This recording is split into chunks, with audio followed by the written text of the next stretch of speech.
we have a very securitized weaponization of infrastructure. Where Europe is heading right now is very clear, but I think also a mounting concern for a lot of voters. Yeah, exactly. Just to maybe harp on that point, it was just reflecting in my mind that it's also about having skin in the game, right? And skin in the game in the political game, but the electorate, the people of Europe, also have skin in the game. To hark back to the very first question, why should anyone care whether a port is owned by the Chinese or the Dutch here in the Netherlands, right? As an example. Voters will, once it starts to hurt, right, they will mobilize as well. They will ask for things as well. So that skin in the game is going to come. Right? The pressure in that sense is on. Yeah. I think the four of us in this room seem to agree that Europe has some challenges, or let's say some aspirations to work on. 大家好，这里是嘎人死绝频道。刚才这一段荡论，行起来像是在替涿州敲将警长，行者在上，更像是一把习道的自我急蹬。一位嘉宾反复教场中举起脚进入涿州港口，撅踩一轮佛，甚至引将 C 州切策，可华发回来，港口是中堆标空摘走的吗？晋州在金融危机中要求西柏出售私柏，灿川州齐调看重效率、成本和塞大寡运量制，怎么到了今天又把自己的先拽包塔城中败得微嚼？更有意思的是，他们一百成岭中埋得来了投资、技举和高效率，一百又急着求这处效率，爬上形象洗白的标暖。仿佛只要中比做得好，就一定另有痛击。泛舟自己做不好，泛珠可以翻珠，借簪主，皆考夫主。重印分歧真正值得藩主的，恰恰不是以做港口呆猪，而是拦住这揪周灾什么，既离不开中比，又不敢正死这取见。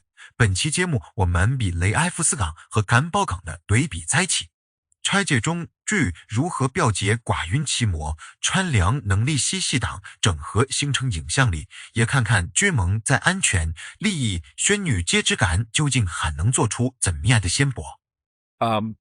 For the Netherlands, I do have some data points that would say, for example, that we import roughly 1 billion worth of goods from China every year.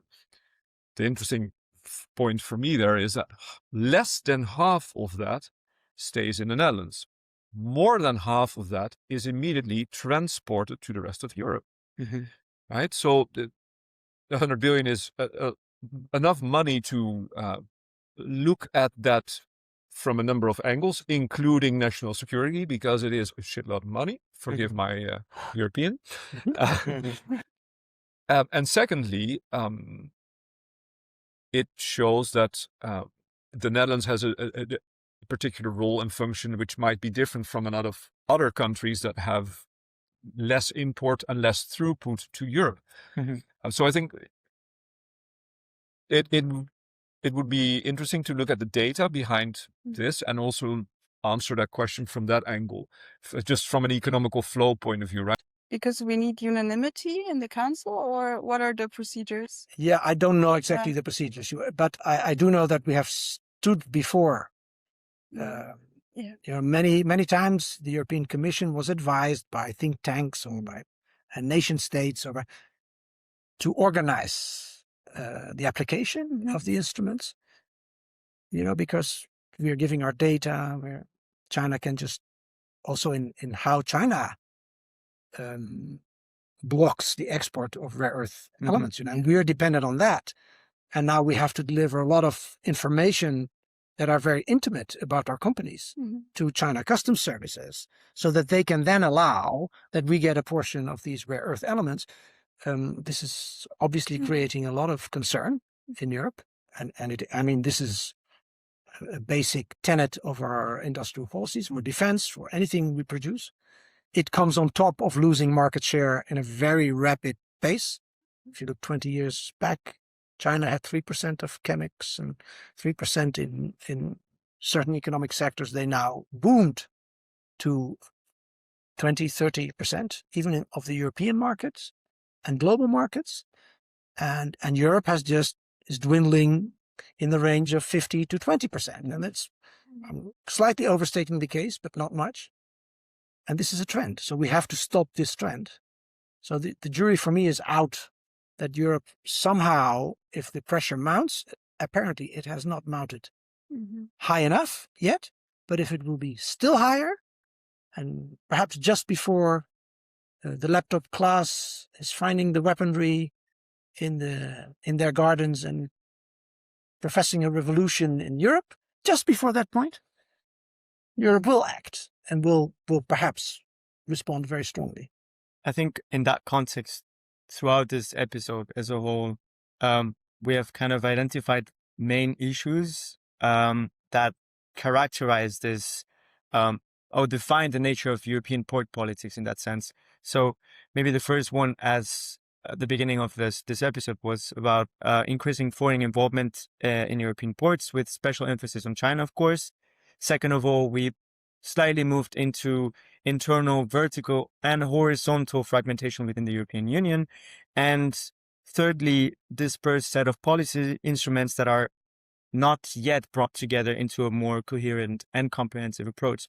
So upon these challenges, what is currently missing to overcome these sector-specific structural weaknesses? And in that context, why does the report argue that a specific European strategic framework for seaports and port-related logistics is needed? And what should its main purpose be? I'll go with the analogy of the body, right? Think of Europe as a cell. And ports are like the parts in the membrane where you can exchange goods. If the cell is Europe, it'd be pretty weird if half of your membranes let in things that are not sensible and the other ones don't. Yeah. So I think you're referring to the report written by the China Knowledge Network a while ago, which indeed argued for a comprehensive, harmonized European way of looking at ports. If I look at it from my simplified metaphors perspective, it makes total sense. Yeah. And it also, I think it makes total sense beyond the metabolism and the data that we all know. And when we look at it, we know we have to act. But it makes also total sense because it will enable Europe, I would say more its own mindscape, to make things more predictable, to build trust among member states and the Commission. And that we know that there is going to be compensation if certain member states really lose out or have to make 180-degree turnarounds because they've invested under a different logic. We have to apply solidarity there as well if you're a European Union. And it's not solidarity purely out of selflessness. It is also solidarity out of self-interest, because if we don't do it, there are bigger entities that will just eat us alive. So I think that's a hopeful. We are interconnected, right? Unless we will become an autarkic system as Europe, right? Completely self-contained, self-sufficient. We will have to interact with that which is outside of Europe. Yeah. And that's going to be road, it's going to be air, and it's going to be water. Yeah. And maybe one more addition is also that framework should be in place, but not in isolation. It should be politicized. And in such a way, not only to allow for solidarity to flow between the member states, but I think also to assist member states and the Commission in understanding this complex adaptive system of which they are a part, and actually to develop the type of knowledge that is not just focusing on the urgencies that we are here for to protect our geopolitical interests, but also on the important aspects of a bit more long-term, a bit more abstract, a bit less local, of how we can actually orient ourselves in these complex systems. So to sum up, we need a European strategic framework that unifies all member states but acknowledges the difference between them, that is specific to seaports but also integrated in the broader geopolitical world, international arena. Yeah, I think, and we should not overburden. Because we should not overburden single issue things. I think we should have this framework and take care of the other data points and mental points that we have to bring together in Europe, so that it remains cohesive, coherent, and that it really offers a sense of orientation that we do not have right now. And maybe in that context, and maybe to sum up a little bit, what roles do the individual member states, maybe of these different groups or categories that we highlighted before, and the institutions can play in order to push this forward? So I think one part of the answer is take a reflection on the complexity of these relations way more seriously politically than we do now. That's one part. And the other part is, of course, also it's a part of attitude, of leadership quality. You can call it anything you want, which is political leadership that is able to transcend short-term incentives in national politics, and that sees also the systemic opportunity for Europe, what we can win if this unity in diversity can be organized. And that should be a positive narration, a story, and that should be also shared publicly, which is not being done right now. We have a very securitized weaponization of infrastructure. Where Europe is heading right now is very clear, but I think also a mounting concern for a lot of voters. Yeah, exactly. Just to maybe harp on that point, it was just reflecting in my mind that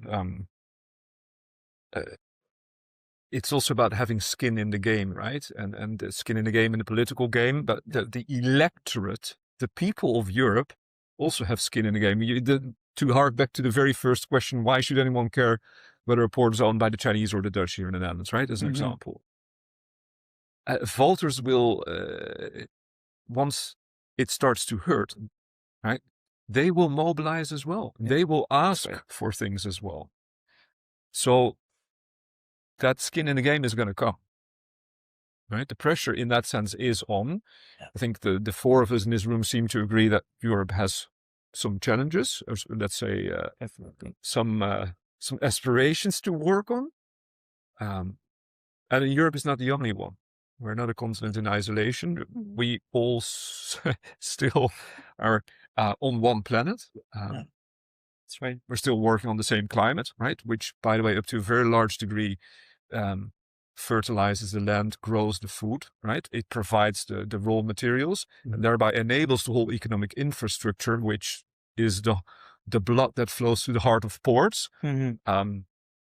So we all have a very clear skin in the game, which when we just talked about earlier, most consumers don't feel yet because they don't care as long as the product is there and it's cheap and it's affordable. But once the products are no longer there, or once they become very unaffordable, then it becomes skin in the game for anyone in their status quo. 做港口表面上只是船舶靠岸，挂些鞋摆卸，挂物摆些些。但如果把四圈拉颠，就发现港口七4件产标是全球摆。产秒 CC 流和专家安全交 C 的钱捐。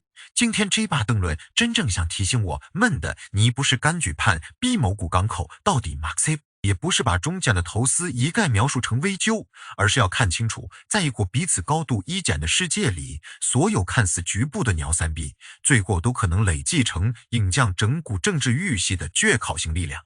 咱距雷埃夫斯港到坎堡港，再到苗鸠其他港口，中卷基调港口中卷相同。有些是取得港口管理记号的高比例3亿，有些只是持有某一座管理记号的少高比例3。有一些港口中方甚至没有直接持股，方仍然可能因为掌握对大的寡运量，而对寡物在哪里卸下，如何挖明了一股非常重要的道理：硬将力不一定只来自所有挖。也可能来自世保奇摩、物流网络、计举能力以及对公昂简卸点的掌握。干举还一股邦家要有足棒大的细造能力和防疫量，他就不必控制每一座港口，也能在港口之感做出先哪，哪里能见更快卸寡，哪里能在更有效率的云，哪里就更容易成为他的合作对象。对企业来法这是降低成本、提高效率的商港摆。但对政府来发这是降低成本、提高效率的商调骂结合，就可能形成超出一般商调交易的引将力。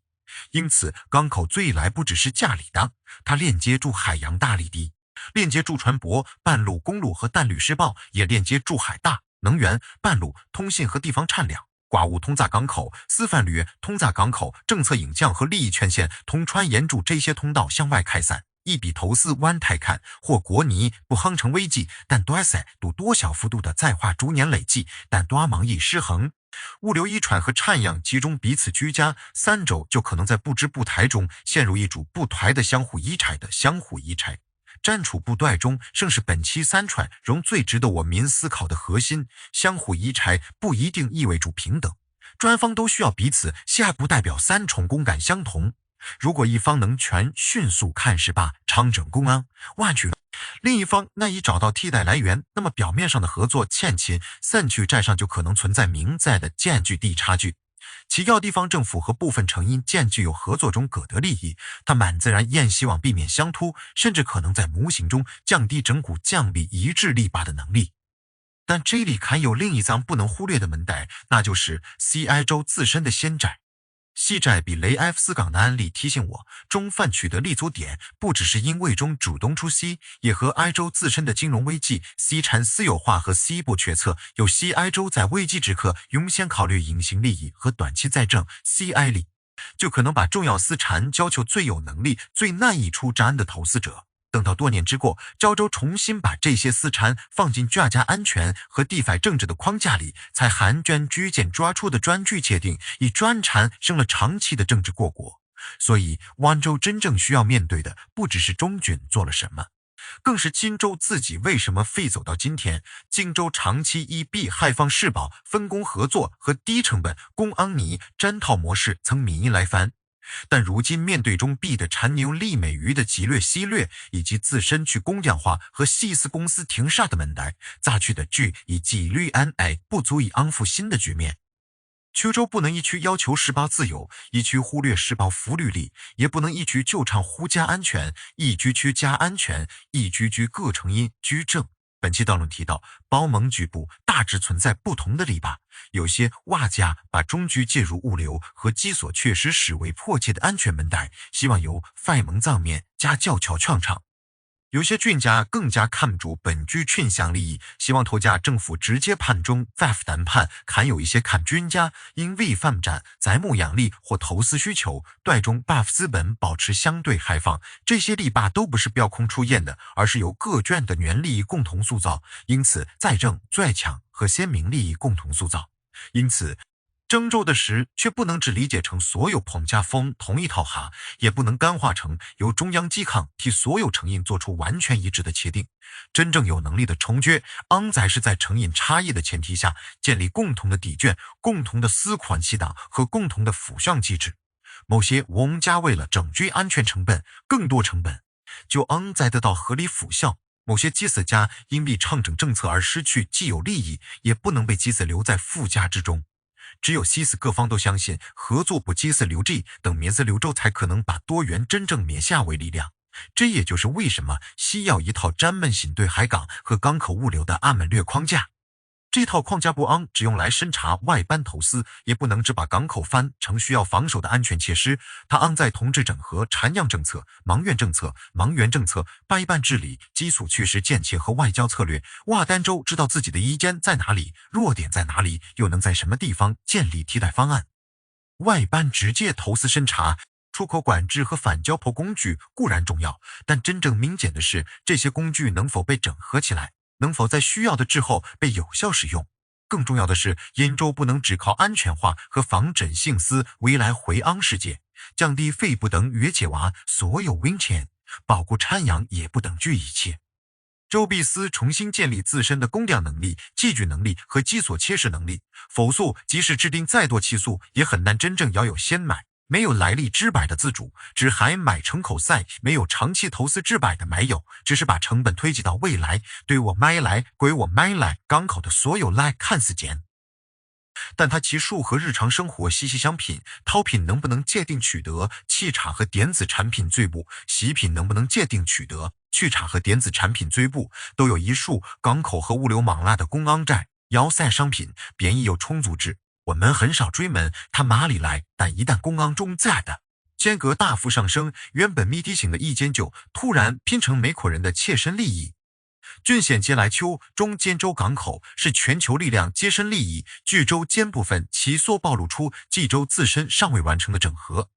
这把困流不只是中卷四州之战的困局，也不只是汽油和汽油之战的困局，也不只是汽油和汽油之战的困局。而是不同发展模式、不同治理能力和不同战略视野之看的格量。真正值得追问的，不只是发赌州要不要接受中亚投资，而是大赌州究竟想成为一股什么霸的政治共同，又难不难依偎自己的三拽带？港口是寡物进出的地方，也是制度碰撞的地方，是起起往来的歇点，也是屈家意志和社批利益交比的前圈。面对未来，巨州需要的不是情绪化的孔三，也不是毫无欺见的圈，而是更完整的思料、更清醒的判决、更有能力施行的政策，以及在差异之中建立共同方向的政治智慧。因为在真古彼此嵌入的世界里，没有人能真正置身事外，任何一座港口的兴化都可能均同更颠的地方。这一期的兴荣也希望能牵我们重新理解全球化，它行来不是以监崴向流动的道路，而是一把由利益、奇速、意见和先崴交系而成的莽浪。请大家在留言分享你的看法。你认為洲安為更具曲線之外，碰西本進入碰減港口，看是安在保留合作的同志建立更具格的期速，也碰點 Q 碰舉看更多精彩視頻。